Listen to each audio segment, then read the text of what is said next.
കർത്താവ് നിങ്ങളോടുകൂടെ, അങ്ങേ ആത്മാവോടും കൂടെ. ലൂക്കായുടെ വിശുദ്ധ സുവിശേഷത്തിൽ നിന്നുള്ള വായന. കർത്താവേ, അങ്ങേക്ക് മഹത്വം. അക്കാലത്ത് യേശു അരുളി ചെയ്തു, നിങ്ങളുടെ ഒരു ഭൃത്യൻ ഒഴുകുകയോ ആടുമേയ്ക്കുകയോ ചെയ്തിട്ട് വയലിൽ നിന്ന് തിരിച്ചു വരുമ്പോൾ അവനോട്, നീ ഉടനെ വന്ന് ഭക്ഷണത്തിരിക്കുക എന്ന് നിങ്ങളിൽ ആരെങ്കിലും പറയുമോ? എനിക്ക് ഭക്ഷണം തയ്യാറാക്കുക, ഞാൻ ഭക്ഷിക്കുകയും പാനം ചെയ്യുകയും ചെയ്യുന്നതുവരെ അരമുറുക്കി എന്നെ പരിചരിക്കുക, അതിനുശേഷം നിനക്ക് തിന്നുകയും കുടിക്കുകയും ചെയ്യാം എന്നല്ലേ നിങ്ങൾ പറയുക? കൽപ്പിക്കപ്പെട്ടത് ചെയ്തതുകൊണ്ട് ദാസനോട് നിങ്ങൾ നന്ദി പറയുമോ?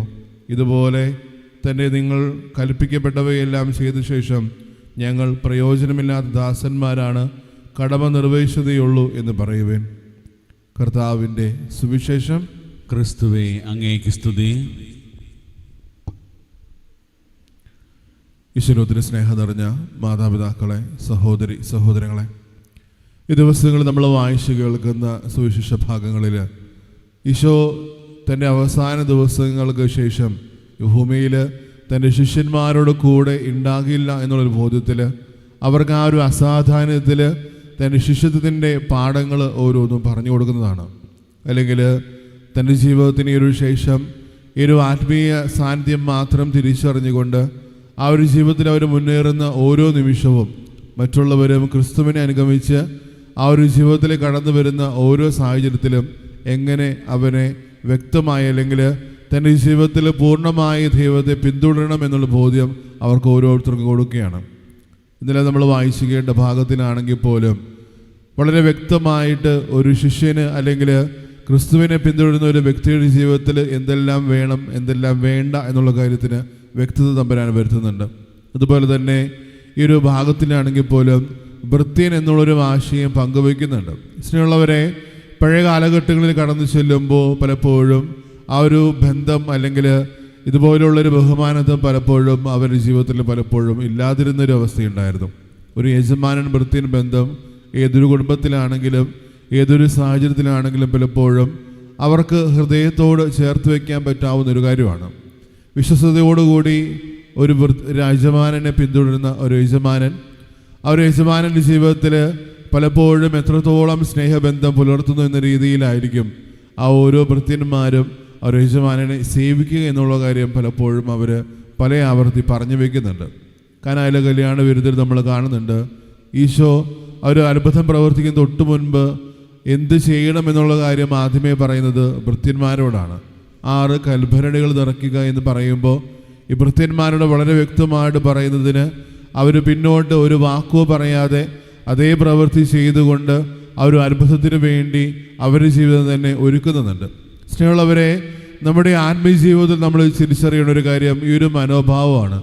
ദൈവം നമ്മളോട് എന്ത് പറയുന്നു എന്ന് കേൾക്കാൻ നമ്മൾക്ക് പറ്റുന്നുണ്ടോ എന്നുള്ള കാര്യം. കാരണം ഈ ഒരു കാനായിലെ വെള്ളി കഴിഞ്ഞ് ഈശോയുടെ അവസാന ദിവസങ്ങൾ കഴിഞ്ഞ് കുരിശിലേക്ക് കടന്നു ചെല്ലുമ്പോൾ തമ്പുരാൻ ആവർത്തിക്കുന്നത്, നിങ്ങൾ ഇനിമേൽ എൻ്റെ ഭൃത്യന്മാരല്ല, അതിലുപരി നിങ്ങൾ ഓരോരുത്തരും സ്നേഹിതരെന്ന് വിളിക്കപ്പെടും. കാരണം ആ ഒരു യജമാനൻ ദാസൻ എന്ന ബന്ധത്തിന് അത്രത്തോളം ചില സാഹചര്യങ്ങളിൽ വില കൽപ്പിക്കാതെ പോയ പല ആവർത്തി നിമിഷങ്ങളിൽ ഓരോ കുടുംബങ്ങളിലും അല്ലെങ്കിൽ ഓരോ ഇടങ്ങളിലും പല ആവർത്തി സംഭവിച്ചിട്ടുണ്ട്. പക്ഷേ അതിനൊരു പെരുമാറ്റം അല്ലെങ്കിൽ അതിനൊരു വ്യത്യാസം വരുത്തിക്കൊണ്ട് തമ്പുരാന്റെ ആത്മീയ ജീവിതത്തിൽ ഒരു ഉണർവയ്ക്കൊണ്ട് നിങ്ങൾ ഓരോരുത്തരും സ്നേഹിതരെന്ന് ഞാൻ വിളിക്കുന്നു എന്ന് പറയുമ്പോൾ ആ ഒരു സ്നേഹബന്ധത്തിൽ തമ്പുരാൻ തൻ്റെ ജീവിതത്തിലൂടെ കാണിക്കുന്ന ഒരൊറ്റ കാര്യമുണ്ട്. അത് കരുണയുടെ ഉത്തരവാദിത്വമാണ്. സ്നേഹമുള്ളവരെ, നമ്മുടെ ജീവിതത്തിൽ നമ്മൾ തിരിച്ചറിയേണ്ട ഒരു കാര്യം, ഈ ഒരു കരുണയുടെ ഉത്തരവാദിത്വം എൻ്റെ ജീവിതത്തിൽ ഞാൻ എത്രത്തോളം സ്വീകരിക്കുന്നുള്ള കാര്യമാണ്.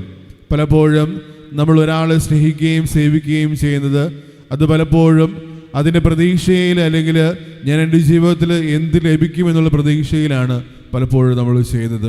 പക്ഷെ അതിലുപരി ഒരു കരുണയുടെ ഉത്തരവാദിത്വം എത്രത്തോളം എൻ്റെ ജീവിതത്തിലേക്ക് ഞാൻ സ്വീകരിക്കുന്നുള്ള കാര്യം എപ്പോഴും തിരിച്ചറിയുക. കാരണം ഇന്നലത്തെ ഒരു വായനയിൽ നമ്മൾ ആദ്യമേ കണ്ടു, ദുഷ്പ്രേരണ നൽകാൻ നിങ്ങളുടെ ജീവിതത്തിൽ നിന്ന് ഒരിക്കലും ഇടവരുതേ എന്നുള്ള കാര്യം. കാരണം നമ്മുടെ ജീവിതത്തിൽ പല ആവർത്തി പല കാര്യങ്ങളും ചെയ്യുന്നുണ്ട്. പക്ഷേ മറ്റൊരാളെ തിന്മയിലേക്ക് നയിക്കുമ്പോൾ അത് ശിഷ്യത്വത്തിൻ്റെ ഏറ്റവും വലിയ ദുർമാതൃകയായിട്ട് തമ്പുരാൻ നമ്മളോട് ഓരോരുത്തരോടും പറഞ്ഞു തരുന്നുണ്ട്. അതുപോലെ തന്നെ ഒരാളോട് ക്ഷമിക്കുക എന്ന് പറയുമ്പോഴും അത് ശിഷ്യത്തിൻ്റെ ഏറ്റവും വലിയ മനോഹാരിതയാണ്. ഒരു മനുഷ്യൻ അവൻ്റെ എല്ലാ ചെയ്തികളും മറന്ന് അവരെ വിട്ടുകൊടുക്കുക അല്ലെങ്കിൽ മാപ്പ് കൊടുക്കുക എന്നുള്ളൊരു ബോധ്യത്തിലേക്ക് നമ്മൾ ഓരോരുത്തരും എത്തിച്ചേരുമ്പോൾ ശിഷ്യത്തിന് ഏറ്റവും വലിയൊരു മനോഹാരിത നമ്മുടെ ജീവിതം കൊണ്ട് ആ ഒരു പിന്തുടർച്ചയിൽ നമ്മൾ കൂട്ടിച്ചേർക്കുന്നുണ്ടെന്നുള്ള കാര്യം എപ്പോഴും ഓർക്കാം. ഒപ്പം ഈ ഒരു സാഹചര്യത്തിലാണെങ്കിൽ പോലും നമ്മുടെ ജീവിതത്തിൽ പലപ്പോഴും നമ്മൾ പരമേൽപ്പിക്കപ്പെട്ടിരിക്കുന്ന ഒത്തിരിയേറെ പേര് നമ്മുടെ കൂടെ ഉണ്ടാകും. ഒരുപക്ഷെ ഒരു ഭവനത്തിൽ ഒരു അപ്പനും അമ്മയും പരമേൽപ്പിക്കപ്പെട്ടവരാണ് മക്കളും. ഒപ്പം ആ ഒരു മക്കൾക്ക് തൻ്റെ ജീവിതത്തിൽ ചേർത്ത് പിടിക്കാനും സ്നേഹിക്കാനും മാതാപിതാക്കൾ നൽകുമ്പോഴും ഇപ്പോഴും ഓർക്കുക, ഈ ഒരു കാര്യം അവിടെയും ഇവിടെയുമായിട്ട് ആവർത്തിക്കുന്നുണ്ട്.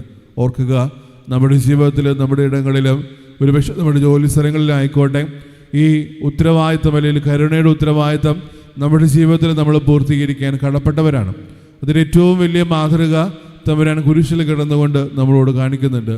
തൻ്റെ ജീവിതത്തിൽ തന്നെ പ്രഹരിപ്പിച്ചവരെയും വേദനിപ്പിച്ചവരെയും നാണം കെടുത്തിയവരെയും സഹനങ്ങൾ ഏറ്റുവാങ്ങാൻ പിന്തിരിപ്പിച്ചവരെ എല്ലാവരെയും തമ്പുരാൻ ഹൃദയത്തോട് ചേർത്ത് വയ്ക്കുന്നുണ്ട്. എന്തിന്? അവർ വിലാപ്പുറം തുറന്ന അവർ വൃത്തിനെ പോലും അല്ലെങ്കിൽ ആ ഒരു പടയാളിയെ പോലും തമ്പുരാൻ ക്ഷണിച്ച് ഇവൻ ചെയ്തത് എന്തെന്ന് ഇവരറിയുന്നില്ല എന്ന ബോധത്തിൽ ഈ കരുണയുടെ ഉത്തരവാദിത്തം അതിൻ്റെ ഏറ്റവും പൂർണ്ണമായ മാതൃകയിൽ തമ്പുരാൻ നമുക്ക് ഓരോരുത്തർക്കും തരുന്നുണ്ട്.